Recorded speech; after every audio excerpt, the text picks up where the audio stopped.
फडणवीस सरकारने शेतकऱ्यांच्या हितासाठी म्हणून केलेली कर्जमाफी ही फसवी असून अनेक जाचकाटी नियम, शर्ती आणि निकष लावण्यात आले आहेत। त्यामुळे संतप्त झालेल्या क्रांतिकारी शेतकरी संघटनेने शासनाच्या कर्जमाफी जीआरची जिल्हाधिकारी कार्यालयासमोर होळी करून निषेध केलाय।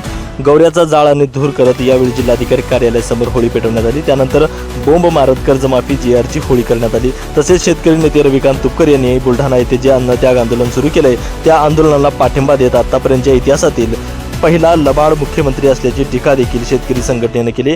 त्याचबरोबर धनदांडग्या उद्योगपतींचं कर्ज माफ करण्यासाठी कोणतेही निकष लावण्यात आले नाहीत। मात्र शेतकऱ्यांना कर्जमाफी देताना अन्यायकारक अटी, शर्ती, नियम, निकष लावण्यात आले आहेत। त्यामुळे रविकांत तुपकर यांच्या आंदोलनादरम्यान जर त्यांना काही झालं तर महाराष्ट्र पेटवू असा इशारा देखील यावेळी देण्यात आलाय।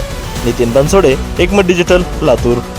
सातत्याने शेतकऱ्याचं मरण झालेलं आहे आणि महाराष्ट्र सरकारने जी फसवी कर्जमुक्तीची घोषणा केलेली आहे त्या जीआरची आज आम्ही लातूरच्या जिल्हाधिकारी कार्यालयाच्या समोर होळी केलेली आहे।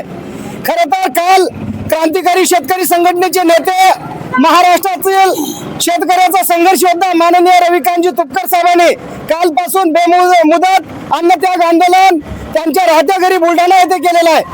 मग या रविकांतजी तुपकर साहेबांच्या अन्नत्याग आंदोलनाला लातूर जिल्ह्यातील तमाम शेतकऱ्यांच्या वतीनं जाहीर समर्थन करण्यात येतंय, जाहीर पाठिंबा देण्यात येतोय। खरं तर गेल्या अनेक वर्षापासून सातत्याने क्रांतिकारी शेतकरी संघटना शेतकऱ्याच्या प्रश्नासाठी रस्त्यावरची लढाई लढते आणि निवडणुकीच्या पूर्वी माननीय विद्यमान मुख्यमंत्री देवेंद्रजी फडणवीस साहेबांनी शेतकऱ्याचा विनाअट सातबारा कोरा करू अशा पद्धतीचं अभिवाचन दिलेलं होतं। मात्र आज अनेक जाचकाठी या समितीनं घोषित केलेले आहेत आणि शेतकऱ्याला कर्जमुक्तीपासून वंचित ठेवण्याचा कुटील कारस्थान या सरकारच्याकडून होत आहे। खरं तर आज धनगराला मराठ्याच्या विरोधात लढवलं जातंय, मराठ्याला माळ्याच्या विरोधात लढवलं जातंय, हिंदूला मुसलमानाच्या विरोधात लढवलं जातंय, मुसलमानाला हिंदूच्या विरोधात लढवलं जातंय, उपवर्गीकरण आरक्षणाच्या संदर्भात सुद्धा भांडणं लावले जात आहेत। या शेतकऱ्यांच्या संदर्भामध्ये शेतमजुरांनी रस्त्यावर येऊन लढाई लढू नये हा कुटील डाव या सरकारनं खेळलेला आहे। म्हणून हा कुटील डाव हाणून पाडण्यासाठी शेतकरी शेतमजूर एकजुटीचा एल्गार पुकारत महाराष्ट्राचे क्रांतिकारी शेतकरी संघटनेचे नेते रविकांत तुपकर साहेबांना जाहीर समर्थन या ठिकाणी करतोय आणि महाराष्ट्र सरकारला इशारा देतोय, जर रविकांत तुपकर साहेबांच्या जीविताला काय झालं तर येणाऱ्या काळामध्ये हे जसं नेपाळमध्ये परिस्थिती झाली तशी महाराष्ट्रात परिस्थिती व्हायला वेळ लागणार नाही अशा पद्धतीचा इशारा आपल्या माध्यमातून या सरकारला देऊ इच्छितोय। आज आम्ही लातूरच्या कलेक्टर ऑफिसच्या समोर गेटवर या सरकारच्या जीआरची होळी केली आहे।